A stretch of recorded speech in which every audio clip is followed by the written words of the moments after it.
नमस्कार, आप देख रहे हैं बड़ी बहस और मैं हूं आपके साथ पराग गुप्ता। जनता तो नेता पर भरोसा करके चुन लेती है, लेकिन नेताजी जनता का भरोसा तोड़कर कहीं और चल देते हैं। फिर वहां भी सियासी मतलब पूरा ना होने पर घर वापसी का जुगाड़ खोजने लगते हैं। जब जनता नेता पर भरोसा करके उनको जनसेवा का मौका देती है, लेकिन नेताजी सियासी स्वार्थ के लिए दल बदल लेते हैं। अब दल बदलने को लेकर क्या कुछ कह रहे हैं मध्य प्रदेश कांग्रेस के नेता, आइए सबसे पहले यही सुनते हैं। यदि परिवार एकजुट होता और बढ़ता है तो सबका सहयोग लेके 2023 की नैया को पार लगाना पड़ेगा। टिकने वाले तो बिक गए ना, जो टिकने वाले नहीं थे वो उन लोगों को, वो तो उनको तो भूल जाओ आप लोग, उन लोगों को तो भूल जाओ जो बिक गए। बिका हुआ माल कांग्रेस वापस। मध्य प्रदेश में हाल ही में कांग्रेस ने सिंधिया के साथ भारतीय जनता पार्टी में चले गए 300 कार्यकर्ताओं को दोबारा पार्टी में शामिल करा है।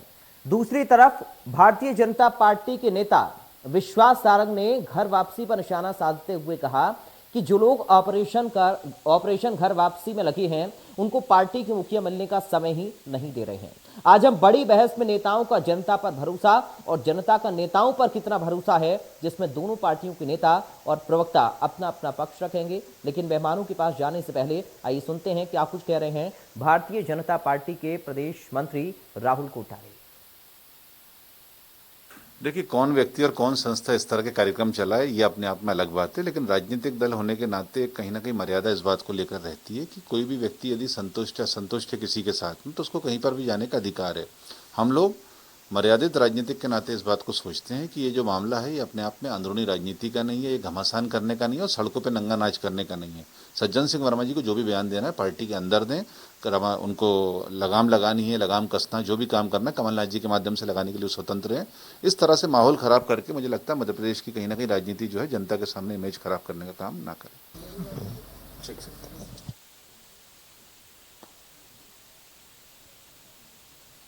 तो आपने सुना, दरअसल बहुत उम्मीदों के साथ नेताओं को वोट जनता देती है कि उनके इलाके में जो भी प्रत्याशी खड़ा है, जिन मुद्दों को उठा रहा है, बड़े सोच समझकर वोट किया जाता है। और उम्मीद जनता की इस बात से रहती है कि जब नेताजी जीतेंगे, विधायक बनेंगे, सांसद बनेंगे और अगर मंत्रिमंडल में मौका मिल गया तो और ही बेहतर है, उनके इलाके का विकास और तेज़ी से होगा।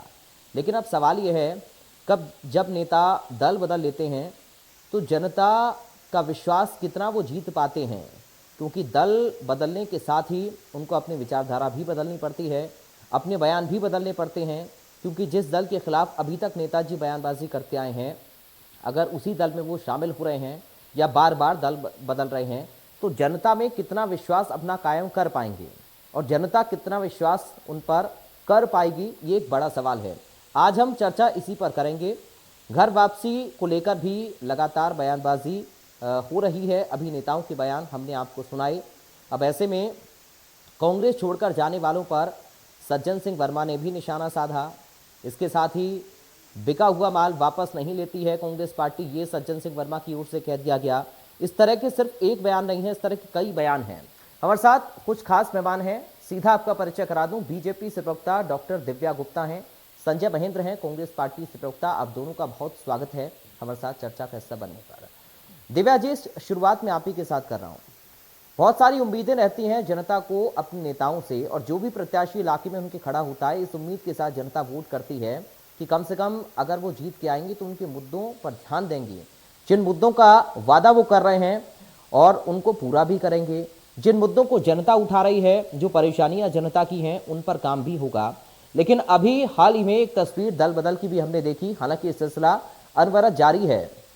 अभी कितना विश्वास ऐसे नेता जनता का पा सकते हैं और जनता कितना विश्वास उन पर कर सकती है? सबसे पहला रिएक्शन एक पॉलिटिकल पार्टी के लीडर होने के नाते आप ही से मैं चाहूंगा, दिव्या जी।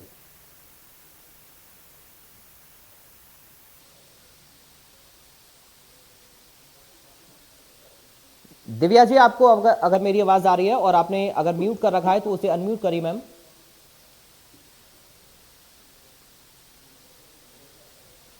दिव्या जी, क्या आप सुन पा रही हैं हमें?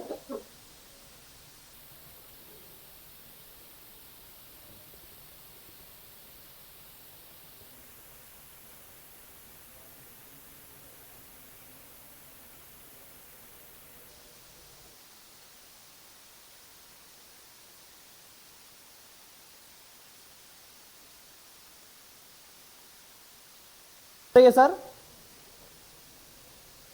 ज्यादा हो गए 5-7 मिनट। संजय जी, वही आपको इसीलिए हमारी मैं आवाज मिल रही है सर?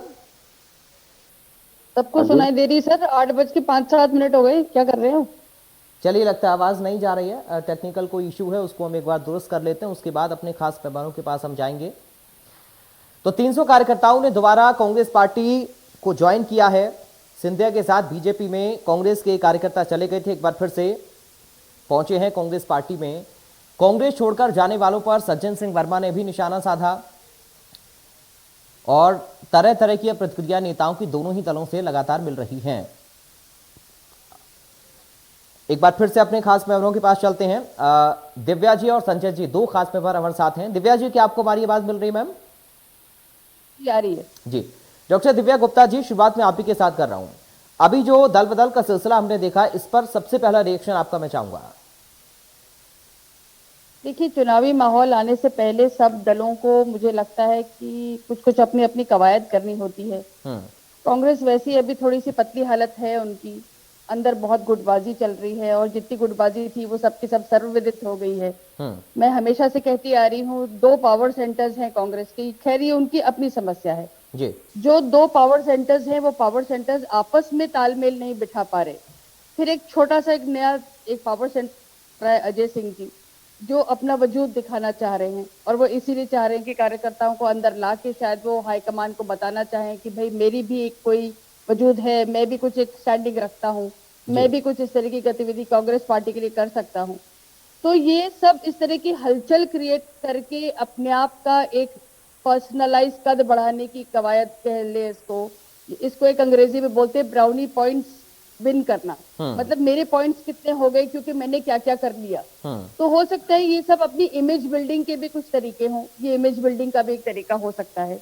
लेकिन इसमें कितनी दमदारी है, इससे क्या आपको कितना फुटेज मिल रहा है, क्या आपको पार्टी में उससे कहीं वाकई बहुत अच्छी स्टैंडिंग मिल रही हो, मुझे नहीं लगता है। क्योंकि इन छोटे छोटे तरीकों से आप पार्टी में अपना कद, या हो सकता है कि आप एक चुनाव के लिए जो होने वाली प्रक्रिया है, ये सब उनके लिए मायने नहीं रखता है। मायने रखता है कि आप क्या काम कर रहे हैं, जनता के बीच में कितना जा रहे हैं, आपकी आवाज में, आपके तर्कों में कितना दम है, आप किस तरीके तक वहां पहुंच पाए हैं या नहीं पहुंच पाए हैं, ये चीजें मैटर करेंगी। तो मुझे लगता है कांग्रेस को, मैं हमेशा कहती आई हूँ, फिर कह रही हूँ कि उनके लिए ये आत्मचिंतन का समय है कि वो किस तरह से अपनी पार्टी को चलाना चाहते हैं, उनकी दिशा क्या है, दशा लेकिन दिव्या क्या है। जी, इस बात को कार्यकर्ताओं सोच के के चलें। जाने का कारण क्या हो सकता है? आखिर क्यों गए?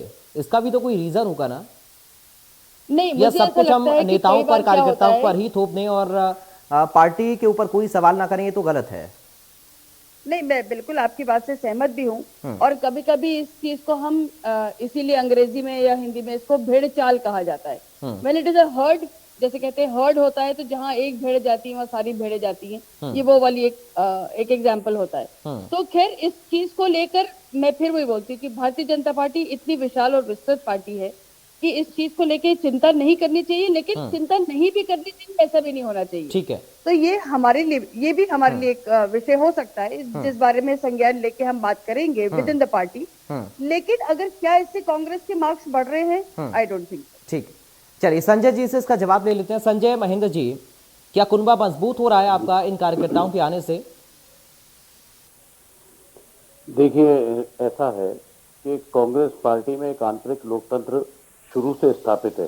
पहली बात, जो भी कार्यकर्ता गए थे कांग्रेस के भारतीय जनता पार्टी में, वो किस लालच के वशीभूत होके गए थे ये किसी से छुपा नहीं है।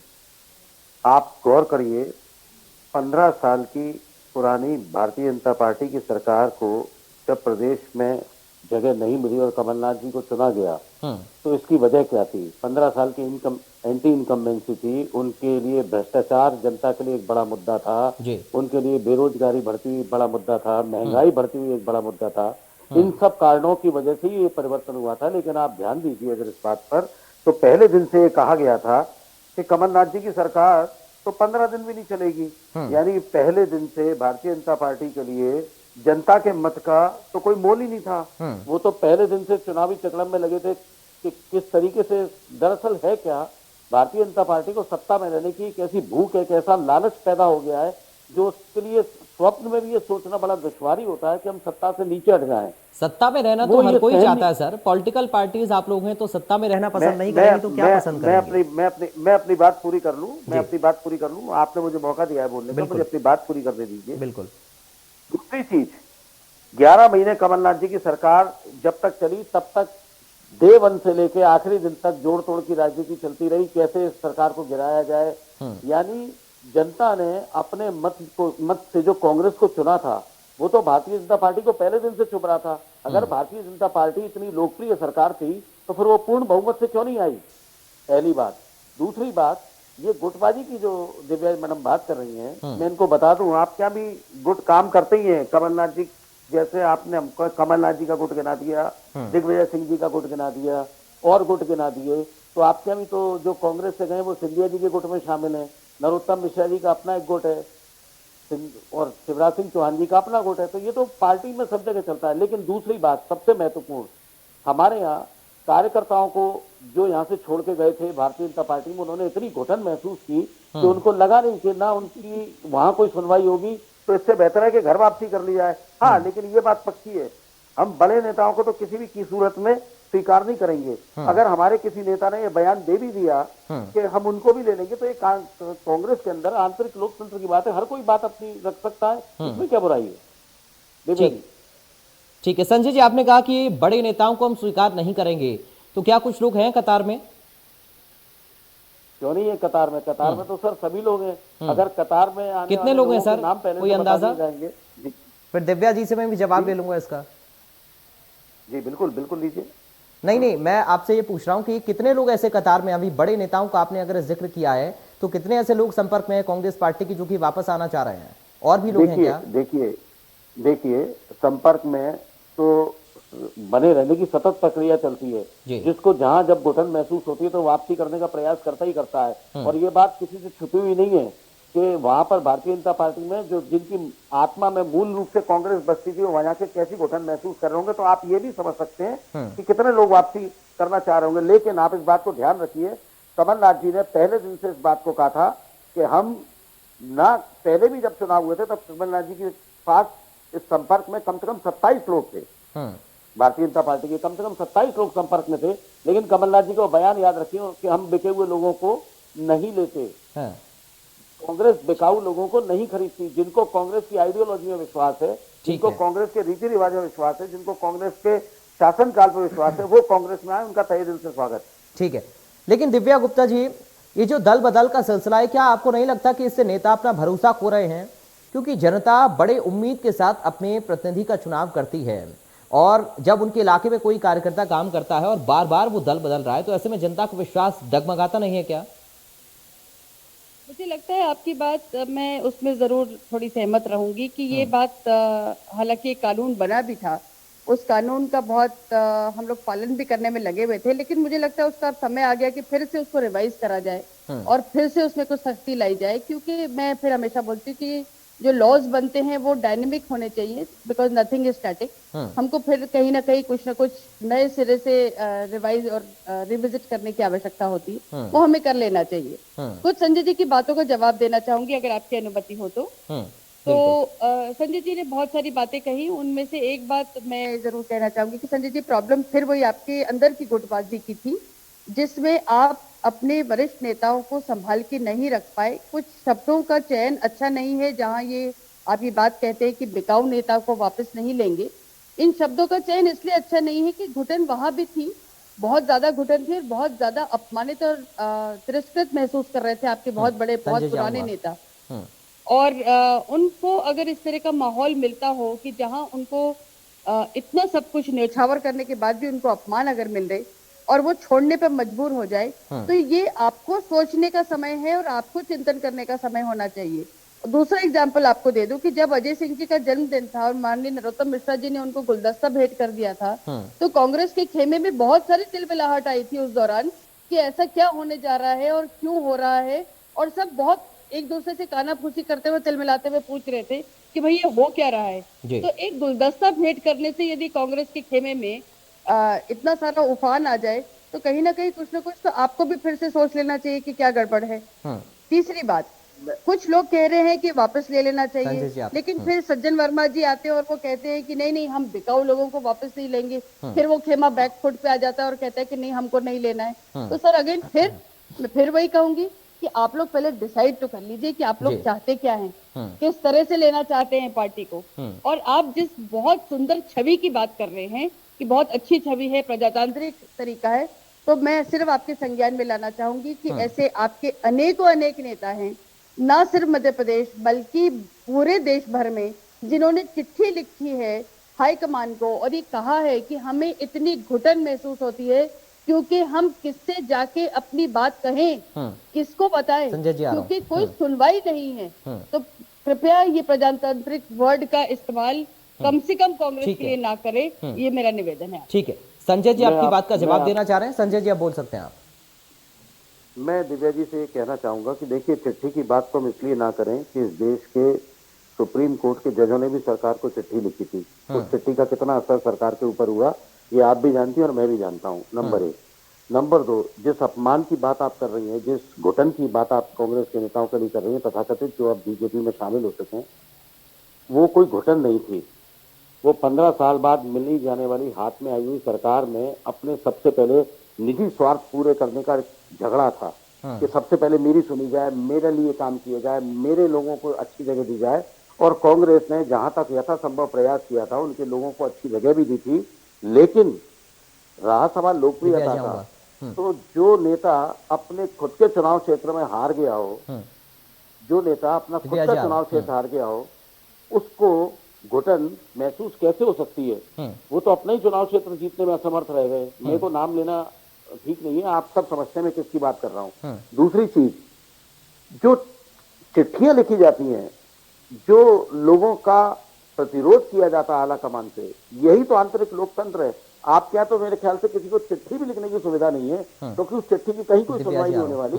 राज्यपाल आपके यहाँ, जो मैं नाम क्या लूं उनका, जो कितनी चिट्ठियां लिख चुके, एक भी चिट्ठी में कोई सुनवाई हो गई हो तो बताइए। ये तो कांग्रेस की रीति और रिवाज है। आप अपना विरोध जाहिर कीजिए, अगर वो विरोध जायज होगा तो निश्चित रूप से सुनी जाएगी, लेकिन विरोध नाजायज होगा तो फिर उसकी कहीं कोई सुनवाई नहीं होगी। ठीक है, दिव्या जी आपका जवाब देना चाह रही हैं, बोलिए मैम।